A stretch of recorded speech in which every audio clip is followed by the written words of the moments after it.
flashed in to save TG from the ace in the hole, so they have the ability to make plays. They've had those moments of brilliance, but they need to pull it all together into a cohesive game. Well, first ban out the gate, Renekton taken away from Darien. It's one of Darien's signature champions. He's been playing it for a very long time and super close up there of Darien, his screen for the time being. Thresh, this time taken away from TG as well as from Voidal. He doesn't tend to trend towards that Thresh. I want to see, you know, what MSK are going with this. It looks like just powerful champions all across the map here. They're going down bottom lane even now, taking out the Corki. Everyone knows how much Genja loves this these Trinity Force ADs. So, Sona, I was going to say Zed and Ari still up and running. Of those, 2 of them still available. We might see MSK maybe first pick at Sona. It's something we have seen multiple times as well. Now, we have seen Zed given to only Reginald so far. Gambit could leave Zed up, but it does sort of show sort of some disrespect, I guess, when you leave that up against teams. Zed is up. Okay, there's an instant lock-in. They're going to go with it. We'll see how MSK can actually perform with him because he is considered the premier assassin right now. And the question is, what are Gambit going to do to counter? Now, we've actually seen Peke in EU trying to run Kennen mid to survive against Zed, and he's held off. It was against Alex as well. Alex, not really a Kennen player, but the point is there are some different options in dealing with Zed, and we'll see how they decide to play this. Now, after just seeing that last Lissandra game, Lissandra does well against Zed. She can make herself immune at level 6, avoid the damage from Deathmark. She's a very good sort of soft counter to Zed. Alright, we'll see how Gambit decides to play this one out. Once again, first picking Elise. Didn't work out for them quite as effectively against Ozone, but it's good to see big smiles across the faces of all of the players that are flashing across your screen right now. Gambit definitely taking their time, talking it out, discussing what they want to lock in, but I do expect the Sona to be locked in for Voidal. Yeah. It is his strongest support by a long margin. Like you said, before that last one, he was forced off Sona. He plays it every single game. Yeah, it's definitely preferred. Crowd control is extremely strong against Zed too. His weakness is if you can lock him down with, you know, the Lissandra Frozen Tomb would be great, but also Crescendo. If you can land that Crescendo on him and burst him down quickly before he gets off a good combo, it's also a pretty good answer. To be fair, it is a theory that works on most champions if you lock them with Crescendo. If you lock them down and kill them before they can do anything, that's next level. You should try that strategy versus everybody.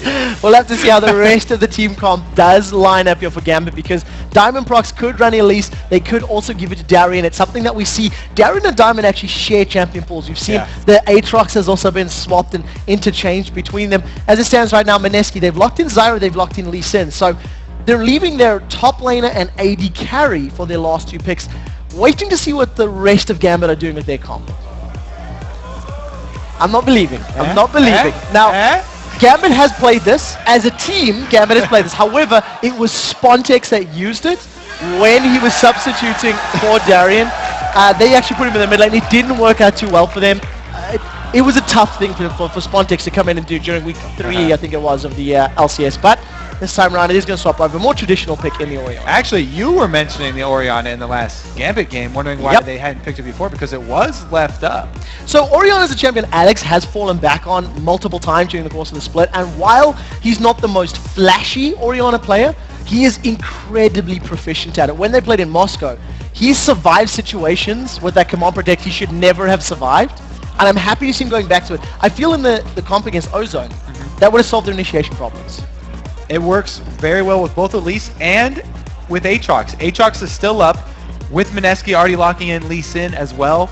I expect for them to bypass that Aatrox, so Gambit could essentially go with pretty much a very similar duo here with Darien and Diamond, go with the Elise Aatrox again, and this time being backed up by the Orianna, who provides not only shield, magic resist, armor. She also has that shockwave that can come on for the initiate when you go in with one of those champions, melee champions. We'll see how they wrap that one out. Genja going to be going for that Trinity Force Cogmore, most likely, as it stands. MSK really trying to feel out their options, toying with this idea of Needly. I believe that's locked in, if I'm not being mistaken. So potential top lane Needly could go AP, could go Bruiser, split push Needly.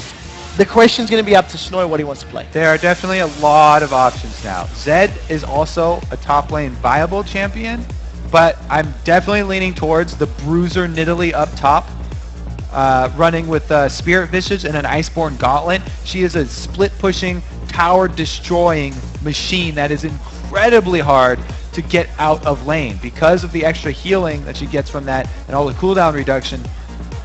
Very, very difficult to deal with. So the question now for Gambit, do they want Aatrox, and more importantly, where are they going to put that Elise? We have seen Darien running it in the top lane, we have seen Diamond running it in the jungle, and we have seen them both running Aatrox. So there may be a power struggle within Gambit saying, I want Aatrox, I want to have that Bloodwell available, and we'll see who it's going to land in, because this is now the question. Alright, so locking that one in. At the moment they're hovering over Diamond running the Elise this time. They could always switch that up. But I also like the Orianna shield versus any Zed. You can put that on the Zed target that he's looking to burst down as well to mitigate that one that you're trying to assassinate, because Mineski's team right now, if it's a Bruiser Nidalee, they aren't the best at team fighting. So it's probably going to be split up here. They'll have this Nidalee that's incredibly hard to get out of lane, and then also Zed, who's a great duelist and strong split pusher himself, could even be a 3-1-1 situation. So this is going to be a matchup that we haven't seen at all, the Aatrox versus Nidalee, and we're seeing it at Worlds. Let's take a look how you guys were voting as the teams load into the Rift. According to LOLesports.com, 92% of you think that Gambit will win this match. I think that's 1% more from Mineski than they got last time. Last time they were only at 7%. You are correct. Now they're at 8%. You are so correct. They're slowly moving up. The Kaigu fans are definitely jumping in. They're voting for Mineski, and you know, we have seen them getting progressively better. This particular match, I think the pressure may be on Snoy's top lane Nidalee. I think as a champion, this is the first time we're seeing him here at Worlds. The onus on controlling Darien's Aatrox, which has been locked in and confirmed, I think is really going to be crucial to this matchup. All right, so they are going to switch up those two roles, but we already also talked about how important this game is for Gambit. After losing to Ozone, they need every win that they can get. So 3 wins and 2 losses, or 2 wins and 3 losses, if my memory serves me correctly. I'll double check the numbers in a moment. They're sitting below Ozone right now, and as we said, if they win every single game from here on out, this is Gambit, they will tie up with Fnatic. But for Mineski here on the blue side, if they have one more loss, it basically guarantees they cannot make it out of the group stages. So pressure is definitely on. We are into game number 3 here at Worlds Day 4. Now Gambit trying to bounce back from their earlier loss to Ozone. I think Gambit and Ozone are tied right now. So if they did lose, then they'd drop below them. They definitely don't want to do that. Well, as it stands, all of Gambit set up very defensively. You can see each of those entrances basically being guarded off. They don't want anyone to get in or get around. Just having a quick look at Snoy's masteries right now. Just a single point of ability power. Decent MR armor to boot. So at this point in time, looking like it could go towards that Bruiser Nidalee that we've seen many times in the past. 30 seconds until minions spawn. Meanwhile, mid, they've got Yume going with the Doran shield. Definitely looking to farm through the early stages instead of starting with a red elixir for the early kills. Orianna is hard to take advantage of that early, especially when you have to worry about an Elise coming out of the jungle. Diamond does make his most frequent visits to the mid lane. So this is the 3rd Z of Worlds. First time that Yume has been allowed to use it. And remember that Gambit let this one go through. They did not ban. Now their final ban was Nocturne, targeting that at Kaigu, and he switched over to another comfort pick, Lee Sin, which he played many times during the qualifiers here for Worlds. I believe Zed has a 100% win rate too. Yes, correct. I was going to highlight that. I thought, well, it's kind of a skewed stat when only one dude played him, but the rest of the games has been banned out. As it stands, very slow beginning for both of these teams. No deep wards at all. In actual fact, Mineski, they've warded fairly shallow in the river to warn of any sort of Gambit invades. Diamond Prox going to tank up that red buff. He secured that one for himself. Look at this bush they're hiding in here. This is sort of the Fnatic bush, I guess, for Gambit. They're trying to get the early advantage, but Genji gets out just as EXO arrives. Well, one of the things that we've also seen Darien doing was camping in that top bush with yeah. Aatrox. He was hiding, getting experience back, and maybe this is one of the outcomes of the Gambit bootcamp. A tactical decision of when to hide and leech XP and when not to. We are going to see another straight up 2v2 and 1v1, third time today. And in the 2v2 on Mineski here, TG has opted for no pink wards. So there's no way that he's going to be able to assure themselves that they have side bush control. So it should be fairly easy for Genja and Voidal to dodge those skill shots. They won't be coming out of blind, out of those bushes, and they won't also have to be worrying about Lee Sin Kinks coming through the side. Well, I'll see how well it works out for them. Genja is going to at least avoid that mystic shot. TG next are doing the best they can to apply some poke. Thanks to Voidal and Genja having that slight level advantage until this very second. They're going to be able to sustain any of that poke that comes down. TG not as effective as we've seen on the poking that Yellow Star was. And since Voidal did go with pink ward, whereas TG bypassed them, that means that the gank potential is all for Gambit in this bottom lane. Well, we'll see how this potential gank works here for Kaigu. He roamed to the top, was unable to help Snoy out. There's no race camp to steal, so that Sonic Wave is going to go alright. Continues to try to find opportunities, jumps onto Yumei's back, but he's going to go try to farm up his own race camp as we see Diamond Prox now trying to wait in the wings. A lot of damage from Alex onto Yumei. Yeah, Diamond has just farmed up all of his small camps first. So now he's in the position to make a move. But because Alex is bullying so hard with those auto attacks, Yumei's not getting far enough up to gank. Yumei 15 CS to the 23 of Alex Hitches. Both of those junglers have moved away. You do see that now. Kaigu trying to once again find opportunities. He's going bottom. As we look top lane here, Snoy gets jumped on by Tarion. Does manage to avoid the knockup, but eats the Blades of Torment, and that's a level 3 Blades of Torment. So Darian carefully maxing that one first, or level 2 as it were. In the bot lane, just trading. Once again, blows. That's a flash forward into exhaust. Here comes Kaigu. Genja is going to move forward. He's going to get that caustic spittle down. Sidestep to Sonic Wave. First blood secured by EXO. You do see that. Ikathi surprise. Going to put some damage down. Not going to be enough to secure any kills. And this happened the first time Mineski and Gambit played as well. Well, pink wards don't matter. Lee Sin comes into the tri-bush. There were 0 wards there from Voidal in the tri-bush area. So while they had something in the side bush for the side Lee Sin ganks, he just came with the most common route of any jungler for ganking. Run right through the tri-bush. Genja and Voidal pushed up too far. Now Alex in a little bit of trouble as he was collapsed on by Yumei and Kaigu, but Yumei had no energy and not enough HP to actually stick around. He was forced backwards. So Mineski with an early advantage. Now EXO is going to fall back, start to pick up some items. We'll see how he decides to prioritize an instant phage coming back into the lane. That should give him great ample opportunity to be mobile and get some damage down into Genja. I think there's going to be a lot of pressure on him. Look at Kaigu. Attack and distance shreds more than half his HP, and now Alex continues to focus down on those auto attacks. A lot of damage onto Kaigu's Lee Sin. He wasn't anticipating that at all. Yeah, the mid here definitely going heavily in Alex's favor.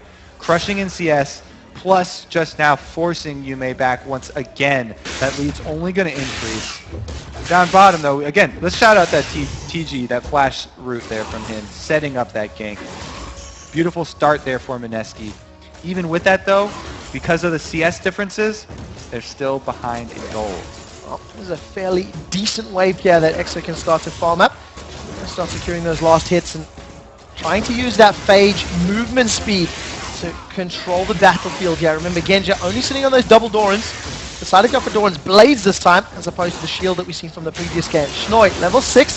This is Darian's level 6. They're trading some blows back and forth, but look at that blood price, really giving him HP back. That's, whenever you're below 50%, that's that triple heal right there. Aatrox actually stacks up very well against the Bruiser Nidalee as well, because Darian started with the Doran shield. The early harass from Nidalee is heavily AD, so that's all going to be reduced by that Doran shield, and his sustain by just auto-attacking minion waves and shoving the minion waves is going to keep him up there until he's shoved out by a gank from Kaigu. As it stands right now, Gambit with a CS advantage in all of their lanes. 60 to 40 in the top lane, 57 to 39 in the mid lane, 55 to 51 in the bottom lane. Mechanically, this is something that Gambit did the first time they played. They stayed even with Mineski until the 13-14 minute mark, then went for Dragon, and then took control of the match. The top lane discrepancy is not really even a mechanical thing either. That's just Snoy last picking Nidalee into Aatrox and going with the auto harass champion who's going to have a hard time controlling minion waves, whereas Aatrox just destroys minion waves when he maxes his E and he's constantly auto attacking to sustain himself up. So a great pickup here for Gambit.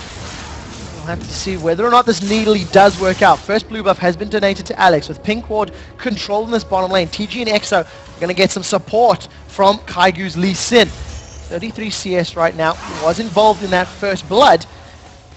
Decides to back away for the time being. The wave is too push. Gambit playing too defensively and too safe for that to really work out right now. Not too much action here from Diamond either. He'll head down now, but this is a very mobile dual lane, and Zyra's flash has only about 30 seconds to come back. Snoy's in trouble. Barrier's going to survive for the time being. Dropped to 100 HP, and Darren decides not to use that Bloodwell passive, but winning the 1v1, clearly, that was basically a tower dive. Very clearly. And Aatrox, he thrives on being at that low health, the 50% to anything under that, because his abilities, they cost current health to cast, so they get cheaper to cast the lower you are, and then he can easily heal back up with that blood price. And he can rely on that passive for tower dives. Now that he's burned that barrier already from Snoy, Snoy's really going to have to watch himself. So Diamondprox was able to solo the dragon there, and around about 9 minutes. Gold claps from around the audience here. Let's pick that one up on the screen. So gold advantage in favor of Gambit. You can see Diamond still, he's looking to set up his first gank. He hasn't really been in a position to jump on anybody, but he's farming well. 39-36 and a dragon. I think we can let him off the hook for not being involved in any of the kills. You do see now trying to set one up. Throws up the volatile, lands a cocoon, sinks his bangs into Kaigu with the red buff up. He's taking a lot of damage, but there's no support from Alex Edge, so decides to back away. He doesn't want to run the risk of being jumped on by death. Flash Crescendo! Flash Crescendo from Voidal. We do see the Void who's coming down. EXO is going to be able to get away thanks to a very good Stranglethorns. True Shot Barrage farms up the entire minion wave. There's a low HP warning as Genja tanks up a couple more turret hits. Diamondprox toying with the idea of getting involved, but TG's going to get away with his life. Now, that's with a, would you call it Phage, an item advantage in favor of EXO and TG? Gambit doing well in the 2v2. Well, Gambit right there, they used the Flash Crescendo to get the harass down first. They traded Flash and Ultimates on both supports, but because they got the damage down, forced Mineski out of lane, and Diamond had done the same thing in the jungle, initiating on to Kaigu, so they have complete control here, getting a lot of damage onto this bottom turret. Down to less than a third HP. Genja's going to continue farming up. Only a 4 CS advantage right now, but definitely an advantageous position to be in. If Diamond sticks around, Genja, him, and Voidal may be able to take a tower up. There's no one from Mineski able to get in position to defend it. Instead, they're just going to allow the tower to deny CS. Darien was at 50% HP to the 100 of Snoy when we last seen them, and he's been able to chunk Snoy down thanks to some great itemization. He's got a pickaxe, a longsword, and a Vamp Scepter to add to his immense lifesteal already. Yeah, he'll usually be at 50% HP because he loves to walk that line between life and death. Well, luckily, thanks to having that Bloodwell, the line's a little easier to walk. He's got 2 chances there. He's got a few chances to trip and fall. As it stands, 112 CS to 77. Snoy's Nidalee, which was the last pick for Mineski as well before Darien locked in that Aatrox, not really paying dividends in the laning phase. He's got that phage completed, working towards Trinity Force. Kaigu is now in the area, may decide to jump in here. Snoy is going to pounce down. You do see Darren instantly getting away with that Dark Flight, and he gets out clean. He's not even burning anything major. I really like how Darien goes into Hydra as well. It gives Aatrox even more wave control. Both of his damaging abilities are already area of effect. He can instantly clear a wave with both abilities and one Hydra proc with an attack. It just turns Aatrox into such a split-pushing monster. Split pushing, definitely the name of the game for many of the European teams. Gambit, having played against so many of them, know how to deal with it. And they're looking good when you compare how heavily they lost to Ozone earlier today. Genja, with that living artillery, is really keeping EXO's HP down. He's got that Sheen with no real life sustain without the Masteries runes, and of course that single Doran's Blade. So whatever poke gets landed, it lasts significantly longer. Kaigu's coming bottom, but there's no flash this time for TG because he had to burn it defensively. So the initiate will be much harder for MSK this time around. And here comes Diamond. So there goes the Spiderling, instantly flashed away by Kaigu.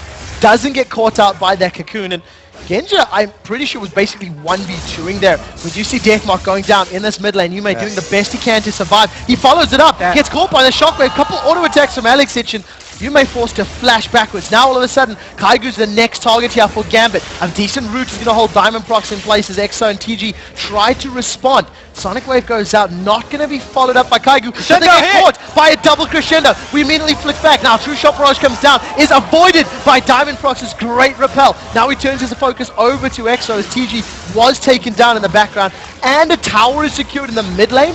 Gambit really turning it on when it counts. Because Diamond has the upper hand on Kaigu right now with the completed Spirit Stone, he is exerting his pressure over this jungle, keeps on returning and finding Kaigu in his own jungle, chunking him down so that the rest of Gambit can collapse into the jungle and gain more advantage from that. They do take away the red buff after that kill as well. So not only do they have the red buff, they have a kill, they have 2 towers, they've already picked up a dragon, and there is a Ravenous Hydra completed for Darian's Aatrox. So if at any point he picks a fight with Schnoi, kill potential is going to be even higher. Dragon's up in 52 seconds, and I would imagine many members of Gambit will be responding to try to secure this.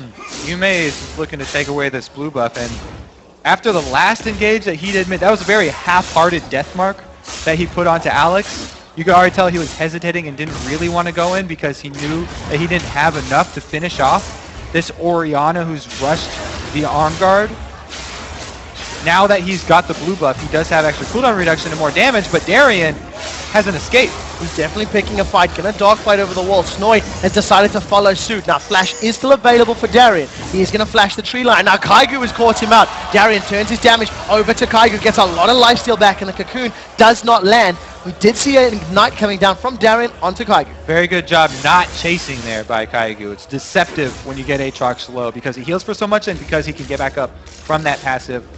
Alex would have turned that around in Gambit's favor. The rest of Gambit right now grouped up towards that bottom half of the map. Diamond Prox and Voidal, they clear out the wards in the Dragon Pit, and they're going to drop this one down. The minion Spiderlings are tanking up most of the Dragon damage, so Diamond Prox mostly untouched. True Shot Barrage lands, doesn't secure it though. Because of Darian's run through the top lane there, and his long run around through blue buff, he got so much of MSK's attention that Diamond didn't hesitate, used that time to distract MSK, go get the dragon again. Well, Darian right now 170 CS, tied with Alexic on 170 CS. Alex has gone for the Haunting Guys to supplement his Tear of the Goddess. Yume definitely thinking about a fight, and with the help of Kaigu, he may have enough damage, but Alex, he's not intimidated at all. He has a 4-level advantage over Kaigu's Lee. All that he has to worry about is Zed plus Lee Sin combo, so he's rushed that arm guard for the early armor, and then he's going with very early items here with the Haunting Guys. Darian now gets to wait till that Q drops off. Yume just gets bursted down. Now Darian throws down the Massacre. This is 1v2. Schnoi has no mana, but in the Cougar form, he's not going to cost a lot. Diamond Prox is going to repel up. Does land Cocoon? Is it going to connect? That's the question. Schnoi gets caught out. Blades of Torment lands as well. They're going to tower dive this one. Bloodwell is available. Schnoi throws down the barrier. He tries to pounce away. 200 HP as Darian lands the slow. That's going to secure it. And Darian gets out after lane cutting, pulling the attention, and makes it work. Now all of a sudden, Genji and Voidal turn the focus onto EXO and TG. Oh, but you see Voidal just gets deleted by the True Shot Barrages. EXO, Arcane shifts forward.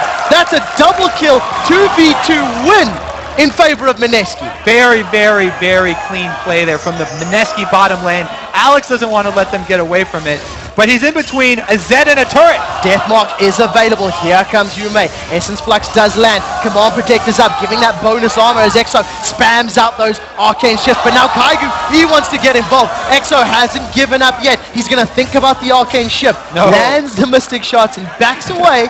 I think that was the right decision. Yeah, he thought about it. He made the right decision there. Darian, by the way, just want to say he's got very good accuracy with his Blades of Torment. So this is the crescendo initiate, and then EXO, he takes the initial burst from Kog'Maw, but barriers it and is able to flash out and ultimate right back over Voidal, timed perfectly with TG's knockup from the Stranglethorns. and here he able to re-engage onto Genja. Zyra also living because of her flash. So importantly, Zyra just able to sidestep that crescendo. If the Stranglethorns hadn't landed, it could have been a very, very different fight. So 3-3 on the kills, but Gambit are 7,000 gold ahead right now. Massive, massive lead. You can see 2,300 in the top lane, 2,300 in the mid lane as well. And your 80 carries, as we highlighted, EXO 3-0, but he's the only shining light for MSK right now. And he's down in CS. It's really Diamond again, going into the enemy jungle. Here comes EXO, Sonic Wave lands, Resonating Strike follows up, Kaigu, Dragon's Rage kicks him in the head to secure the kill. Genja's definitely thinking about picking a fight here, even without Voidal. That's the first kill of the game going to a member not being EXO on the MSK squad. So a couple skirmishes going in MSK's favor, but they're down so much CS. They're so far behind in gold here. The CS and the turrets are really, really hurting them. Aatrox is amazing as well at taking down those turrets because for every percentage in that passive, it also gives them attack speed. Decides not to use the Massacre for that one. Darian and Alex going to be able to close out their tower in the bottom lane. Diamond Prox and Genja, they're keeping control of the bottom half of the map. Red buff has spawned, but Diamond Prox is going to take that one away. And now Genja, 176 CS with his Trinity Force completed. He's trying to get in range of the tower. You can see Snoy hopping over that wall, but he doesn't have his Triforce just yet. Big golem secured there for EXO. Now Genja and Diamond, once again, they're just hanging around this jungle. They're trying to find a way into an engagement, and MSK haven't really been out of position just yet. MSK really have to concentrate their efforts in one area right now. Darien, like we said, was going to become a split-pushing beast with that Hydra. He's actually gone into Akinsu's Rage Blade, just so when he does get low, he's going to get that extra sustain. So it's very, very... Oh, well, Yume's on the run here. Going to be in a little bit of trouble. Here comes Darian. He's going to get the Blades of Torment. There's splash damage available. Doesn't manage to get the knockup though. Yume is in a little bit of trouble as he throws the Deathmark down into Voidal. But that's even not a lot of damage. Yume just gets bursted down. No shockwave used. Massacre was the only ultimate that was thrown down from Gambit. You see Crescendo's not available as well. That was used to initiate the fight. The rest of Gambit now stacking up here on this top inner turret. The slow catches Snoy and Kaigu. Oh! They instantly delete him. Knockup lands onto Kaigu. Now he's the next target. That's a double kill for Voidal. Channeling is in Edward and picking up 2 kills on Sona. Great play here from Gambit. Yeah, and again, about that Rage Blade, that's Darien going with the very fun build with Aatrox. Because when you get below 50% speed, I was going to say it's more misleading. He gets even more attack speed and more spell vamp and more lifesteal. I do see Diamond Prox was caught out. He's repelled the True Shot Barrage for the second time this game. The rest of Gambit are trying to shut down the tower. TG gets caught by a shockwave, and we see Diamond Prox sinking his fangs in for the kill. Diamond once more. Blades of Torment goes up. Lands it at the tip. Arcane Shift not even enough to get away. Yume and Kaigu now the next two to try and defend. That accuracy with Blades of Torment I was talking about. It goes so small at the end of the skill shot there. To be able to consistently land those, Darien is just spot on. Yeah, really, really great play here from Gambit. They've secured the first inhibitor turret of the game in the top lane. They picked up the inhibitor in the mid lane. There is an exposed inhibitor in the top lane. They haven't given up. That's a double knockup as now Kaigu forced to kick him away. Voidal picks up his 4th kill of the game. That's 4, 2, and 2. And now Gambit looking to close this one out. 22 minutes on the clock. Darien still has his blood well if he needs to tank it up. Snoy on the sideline throwing out those javelins, and it's not going to be enough. Gambit decides to err on the side of caution. They have backed away. Stranglethorns is not available for use here if MSK try to re-engage, and Gambit, they're still just relying on Sona's sustain. Voidal gets shut down. EXO with the Essence Flux. Now this is a messy fight to Snoy. Has flashed forward. He's jumped onto Genja. He's been dropped 1v3, and in the background, Darien's flashed away. Bloodwell gets popped. EXO landing every skill shot he needs to. Now all of a sudden, Alex is in trouble. Deathmark should pick this one up. Yume manages to land that. Gets out cleanly with that Living Shadow. And Gambit, they definitely stuck around far too long. Little bit too long there, but they did demolish the base of MSK. And we did also get to see Darien's 0.96 attack speed in action, up to 1.63 there at one point. Well, right now, Darren is just so far ahead. He's picked himself up a Guardian Angel. His Bloodwell was taken down, so now he Bloodwell down, needs to GA up. Build a GA. The rest of the items along the board, there is such a disparity. Zhonya's Hourglass plus Archangel Staff completed for Alex. BF Sword as well as the Cloak of Agility and the completed Trinity Force for Genja. Exo's trying to go for a Brutalizer because he needs power now. This is just, when all the lanes are stronger, when every lane wins, it pretty much guarantees the end of the game is going to be like a 3-1-1 split push or whatever you decide to divide your champions into. They can shove all 3 lanes. Snoy's in a little bit of trouble. Yeah, he does manage to land the pounce. Does get caught by the slow. But for the second time, as Snoy unable to get away from Genja and Darren. And even if he had, Darren would have just flown over the wall and secured himself a kill. This needly 0 for 1 really not working out for Mineski. The numbers advantage Gambit are stacking towards that top exposed inhibitor. That's got to be their next target if you were a member of Gambit's. Brilliant tactician there. They're definitely going to go for the exposed inhibitor here. Up a man as well. 10 more seconds so Nidalee gets back in. Exo is just taking so much damage. Stranglethorns comes down once again, catching only TG. We do see he's slowed in place as a slam dunk from Darien. Manages to land the damage. Alex continues to solo out the kill onto Exo. He's forced back, actually, does manage to survive. Gambit has picked up 2 kills this fight, and with super minions on the Nexus turrets, this should be a good game. They've got so many minions to deal with. A decent Javelin toss goes through and Genja is forced backwards. But Darien, with great attack speed and attack damage, should be able to kill these Nexus turrets fairly easily. This second last turret of the game is going to fall now. Crescendo did go out. They managed to land it on Snoy and pick up a kill. And Gambit, with a textbook closing out the game here, going to finish off this Nexus. Shockwave was used by Alex in the previous fight, and a very, very convincing win here for Gambit. Put Mineski at 0-5, Gambit holding on to the potential of making out of the groups. Able to win all the lanes. Diamond also able to invade jungle and chunk down Kaigu in his own jungle to set up the rest of the lanes for plays down there, especially bottom being able to take that early turret. Too much of a goal disadvantage to come back from. Yeah, and the one thing you have to highlight again, Mineski, they have the ability to make plays, but they're not doing it early enough. It was the same thing against Vulcan. Vulcan, it